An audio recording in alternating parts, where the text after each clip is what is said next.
Olá, eu me chamo Marcelo Lima e esse é o Química do Quadro. Na aula de hoje nós estaremos dando início a um novo tópico, os hidrocarbonetos, que são compostos formados por carbono e hidrogênio. Eu escolhi começar falando sobre o petróleo porque ele é a principal fonte dos hidrocarbonetos, mas também o petróleo é um dos recursos naturais mais utilizados pela sociedade. Muitos dos produtos que nós usamos no nosso dia a dia têm o petróleo como matéria-prima. É o caso dos combustíveis, das roupas, do asfalto, dos medicamentos, como também dos plásticos. E vale ressaltar que o petróleo está intimamente relacionado com a economia de alguns países, como também com alguns problemas ambientais que têm sido discutidos nas últimas décadas. Mas o que é então o petróleo? A palavra petróleo significa óleo de pedra. Isso se deve principalmente ao fato do petróleo ser encontrado, geralmente, impregnado em algumas rochas porosas, como é o caso do arenito. E nós sabemos que o petróleo ele é uma mistura de vários compostos orgânicos, principalmente de hidrocarbonetos, que é o tema das nossas próximas aulas. No entanto, a gente pode encontrar, em pequenas quantidades, alguns compostos que podem apresentar outros elementos além do carbono e do hidrogênio em sua estrutura. É o caso, por exemplo, do nitrogênio, o oxigênio e o enxofre. No que se refere à aparência do petróleo, a sua forma, você já deve ter visto algumas fotos, é um fluido viscoso de cor preta. No caso, viscoso significa que tem dificuldade de ser escoado.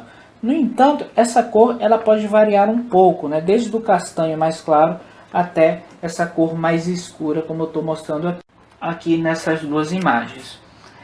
Interessante que o petróleo ele é usado pela humanidade há milhares de anos. E ele era conhecido, por exemplo, como betume, azeite, asfalto, lama e etc.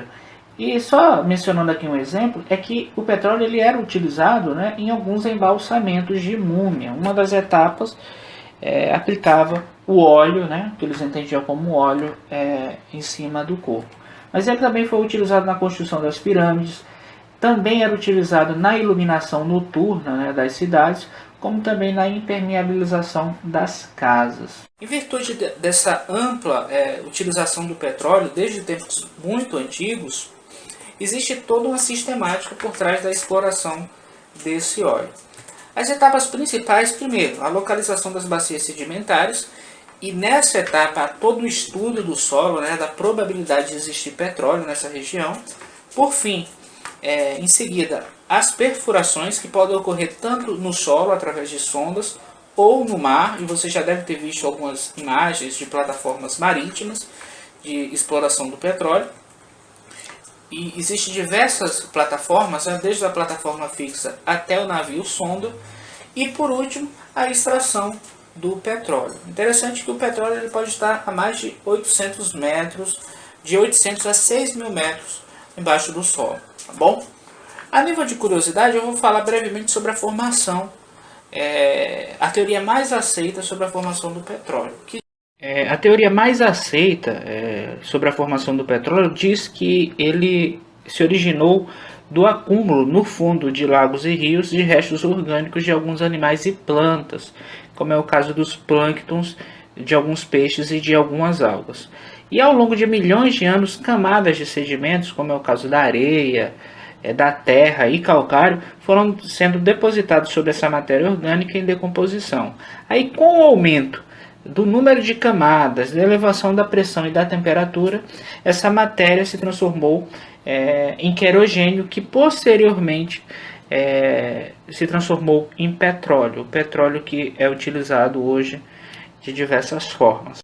E após a extração do petróleo, ele vai ser armazenado e transferido para as refinarias, que são os locais nos quais esse petróleo vai ser tratado e dividido em frações. Ele vai ser dividido em frações, pois o óleo bruto em si ele não tem tanta aplicabilidade. O processo que é utilizado para separar o petróleo é a destilação fracionada, que se baseia basicamente na evaporação de um líquido por aquecimento, seguido da condensação do seu vapor. Esse processo acontece justamente nas colunas ou torres de fracionamentos, que são essas torres que vocês podem notar nessa imagem. nós podemos notar o seguinte, né, que o vapor ele vai sendo resfriado à medida que ele sobe na torre.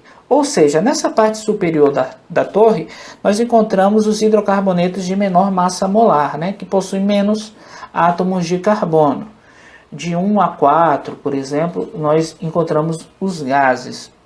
Já a parte mais de baixo da torre contém aquelas substâncias que possuem uma temperatura de ebulição maior, né? Aqui a gente nota entre 600 e 300 graus Celsius. Geralmente o asfalto advém desses hidrocarbonetos de alta temperatura de ebulição, tá bom? Só para terminar a nossa aula, vamos falar brevemente sobre as consequências do petróleo. A gente já viu que o petróleo ele tem muitas aplicações, ele é fundamental na nossa sociedade. Muitos dos produtos que nós usamos advêm do petróleo, mas evidentemente ele tem algumas consequências negativas. A primeira consequência que eu estou mencionando aqui para vocês é que a queima de derivados de petróleo libera grandes quantidades de gás carbônico. Esse gás carbônico em excesso pode ocasionar no efeito estufa, na acidificação dos oceanos e outros problemas ambientais. É claro que existe toda uma sistemática, um estudo por trás desses problemas ambientais. Um outro problema são as falhas e o descarte de petróleo, né? Isso pode afetar a vida marinha, os animais. Eles, por exemplo, podem se intoxicar com esse petróleo, ficar preso nessas manchas, né, que não se solubilizam em água e até mesmo morrer asfixiado. Essas manchas também elas podem atrapalhar o processo de fotossíntese que é realizado no caso pelos fitoplânctons. E por último, o aumento na produção de materiais não degradáveis, como é o caso do plástico. Alguns plásticos são derivados de hidrocarbonetos e como nós sabemos esses plásticos eles demoram muito tempo para se degradarem. E como resultado, eles podem ficar no meio ambiente e causar, como vocês podem notar, a poluição. Alguns plásticos demoram centenas de anos para serem degradados. Tá bom?